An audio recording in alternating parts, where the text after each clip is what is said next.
Mini ప్రపంచానికి స్వాగతం.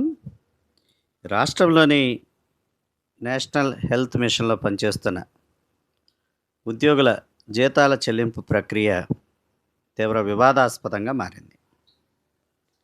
ఉద్యోగులందరికీ ఆధార ఆధారిత విధానంలో జీతాలు చెల్లిస్తామని చెప్పిన ప్రభుత్వం సరైన సమాచారం లేకుండా పాత ఖాతాలకు జీతాల చెల్లింపులు చేయటం అనేది సంబంధిత ఉద్యోగులను తీవ్రమైన గందరగోళంలో పడేసింది. ముఖ్యంగా రాష్ట్రంలో పనిచేస్తున్న కమ్యూనిటీ హెల్త్ ఆఫీసర్లు, డాక్టర్లు,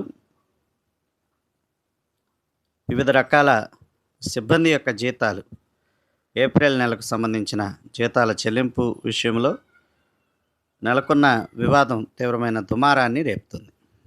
మే 12వ తేదీన ఏప్రిల్ నెల జీతాలు జమ చేశామని ఎన్హెచ్ఎం అధికారులు గొప్పలు చెబుతున్నప్పటికీ ఆ సొమ్ము ఎక్కడికి వెళ్ళిందో చెప్పలేని నిస్సహాయ స్థితిలో ఉండటం అనేది గమనించదగిన అంశంగా కనపడతా ఉంది.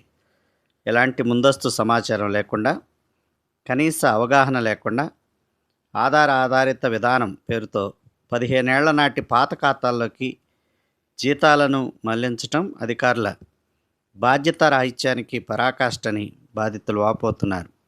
15 ఏళ్ల క్రితం విద్యార్థి దశలో స్కాలర్షిప్ల కోసం వాడిన, ప్రస్తుతం అడ్రస్ లేని ఆ పాత ఖాతా పాస్బుక్లు లేక, ఏటీఎం కార్డులు చెల్లక, వచ్చిన సొమ్మును డ్రా చేసుకోలేక వేలాది మంది ఉద్యోగులు కన్నీరు మున్నీరు అవుతున్నారని బాధితులు వాపోతున్నారు.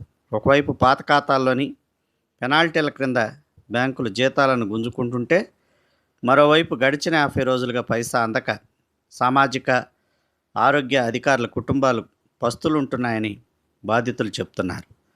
మే 12న మొబైల్కు వచ్చిన శాలరీ క్రెడిట్ మెసేజ్ చూసి మురిసిపోయేలోపే ఆ డబ్బును తాకలేక, పిల్లల ఆకలి తీర్చలేక కళ్ళ ముందే బ్యాంకు ఈఎంఐలు బౌన్స్ అవుతుంటే ఆ ఆవేదన వర్ణనాతీతమని బాధపడుతున్నారు. ఇది కేవలం సాంకేతిక లోపం కాదు, 10,000 కుటుంబాల ఉసురు పోసుకునే ఎన్హెచ్ఎం అధికారుల నిర్లక్ష్యమని చాలామంది పేర్కొనటం జరుగుతుంది. తక్షణమే ఈ చీకటి ఖాతాల నుండి మా సొమ్మును మా రెగ్యులర్ ఖాతాలోకి మళ్లించకపోతే ఆకలితో అలమటిస్తున్న 10,000 గొంతులు రోడ్లెక్కి నిరసన తెలపడం ఖాయమని Andhra Pradesh mid level health providers association హెచ్చరించడం జరిగింది.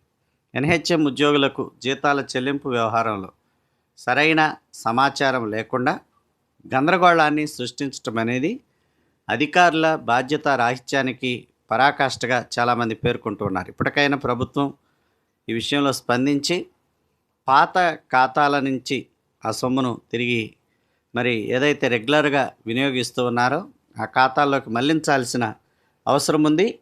ఈ వ్యవహారంపై వెంటనే దిద్దుబాటు చర్యలు చేపట్టాల్సిన అవసరం కూడా ఉందని ఎన్హెచ్ఎం ఉద్యోగులు ఆవేదన చెందుతున్నారు, ప్రభుత్వానికి విజ్ఞప్తి చేస్తున్నారు.